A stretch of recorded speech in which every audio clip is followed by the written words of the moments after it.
Yo guys, it's Griff here back with another video, and today I am talking about changes we need for NBA 2K24.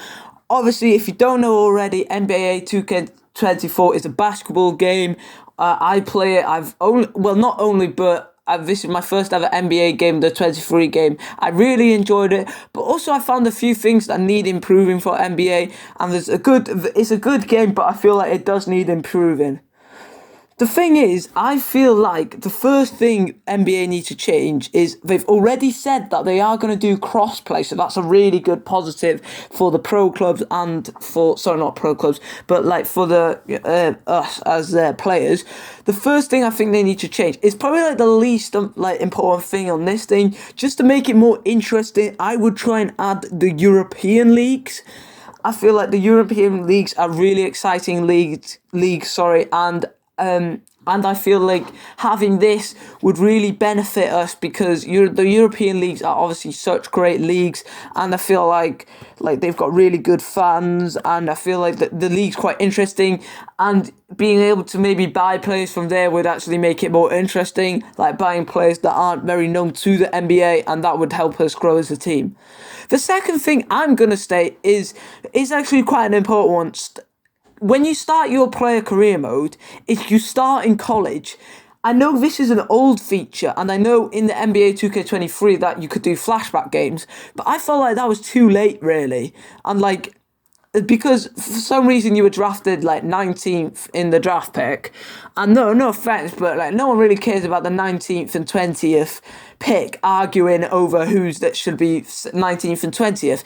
To be honest, I would love just to be in the draft, but not just that. First and second, I understand that, but 90th and 20th, that's a bit crap, isn't it? To be honest, I'm sorry for the swearing, but I don't really think that's really realistic. So you have 1 year in college, and everyone's like started on the draft, like normal draft, and you get to pick your team, but you could actually you could be like the number one draft pick, or you could literally be like the 30th, 40th draft pick. I know that's quite high, but like you could like anywhere from like one to, I don't know how high the draft picks go, but one to like, is it 60 or something they go up to? And that would just make it so much better. So it's actually based on your college performance, because if you're the second or first draft pick, you get the teams there, or if you're like the fewer back draft pick, pretend you're like one of the last ones, then maybe you get like a better side that don't actually need you as much, so you won't play. And that's how I think it should work. Number two is to be able to do real life careers. For instance, like Dylan Brooks changing his career around. Obviously, some people are taking the mick out of him. I mean, respect for him to being a basketball player. I couldn't do that. But just Dylan Brooks, like changing his career around, making him a GOAT. Like, I know it's not realistic, but, actually be able to do real life careers. Like winning a championship for, like, Chris Paul or something, I don't know, something like that. Getting him past the conference finals and stuff like that, I would do, to be honest, to make it more realistic, because every career you just pick there's this random guy that's just spawned out of nowhere and he's insane. Like, you're trying to be the GOAT every time. And maybe it should be a bit more realistic, that you can't actually be that good, but you're with someone who needs improving. So that's what I find with career mode. Three. So yeah, this is a good one actually. Not having to pay so much for VC just to upgrade your players, because to be honest, that career isn't going to last forever, is it? Like, you're paying like 10 to 30 quid just to upgrade your players to a decent stats to be able to actually play.